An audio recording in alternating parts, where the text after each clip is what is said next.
Bonjour et bienvenue. D'abord, je tiens à vous remercier de l'intérêt que vous avez bien voulu accorder à cette présentation.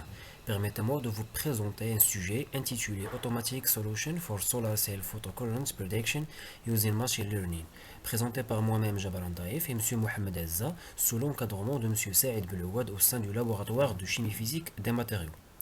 Voici le plan du travail. D'abord, je vais décrire les objectifs, les matériels et les méthodes, les résultats et les discussions. Enfin, je vais conclure en donnant des perspectives de recherche. Dans ces dernières années, le monde entier s'oriente vers la production des énergies renouvelables en raison de l'épuisement des ressources des énergies fossiles. C'est une stratégie pour s'écarter la crise énergétique et mettre fin partiellement la pollution dans notre planète déclenchée par la combustion des combustibles fossiles. La prédiction de photocourant.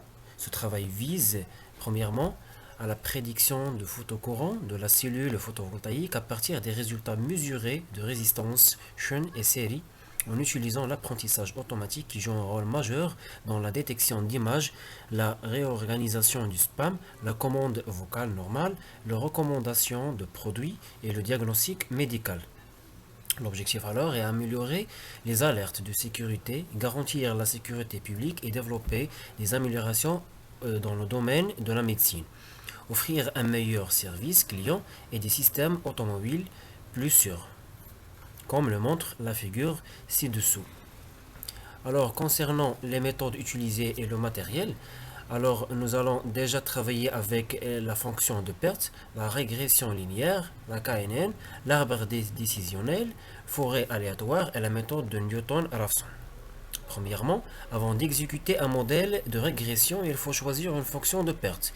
Bien que l'erreur quadratique moyenne soit l'une des mesures de régression les plus connues et les plus utilisées, nous avons évalué ici nos modèles avec différentes méthodes, MSE, RMSE et MAE. Concernant la régression linéaire simple, une méthode statistique de régression linéaire simple nous permet de résumer et d'étudier la relation entre deux variables quantitatives continues, où x et y, comme le montre la fonction, sont respectivement données d'entrée notre prédiction. A et B sont les coefficients plutôt d'apprentissage et qui nous permettent de produire les prédictions les plus précises.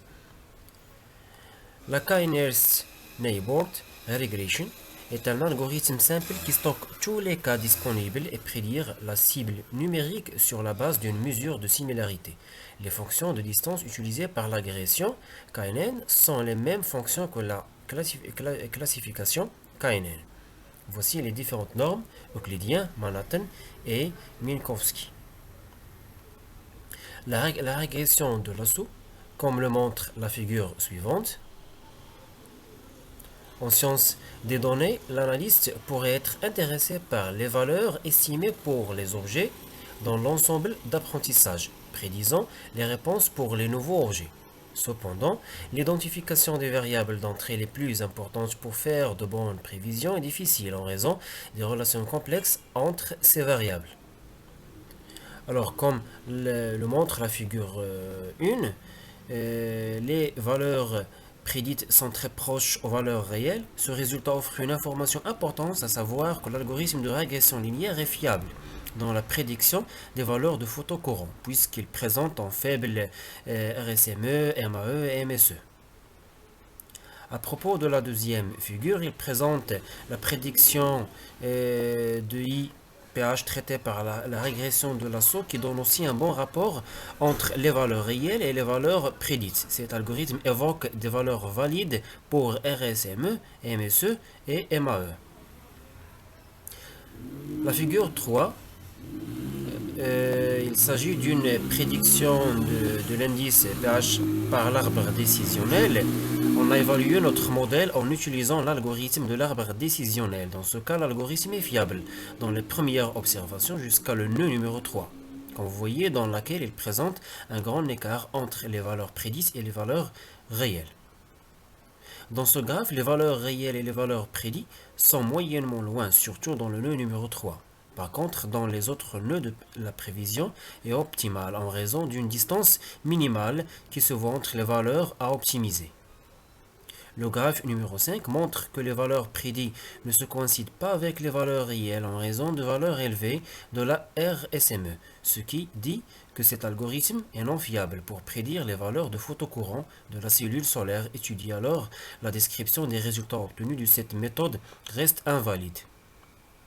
À propos de la figure 6, à partir de ce graphe, on constate que la régression linéaire et la régression de Lasso et l'algorithme de Fourier aléatoire donnent une bonne précision dans la prédiction des valeurs de photocourant.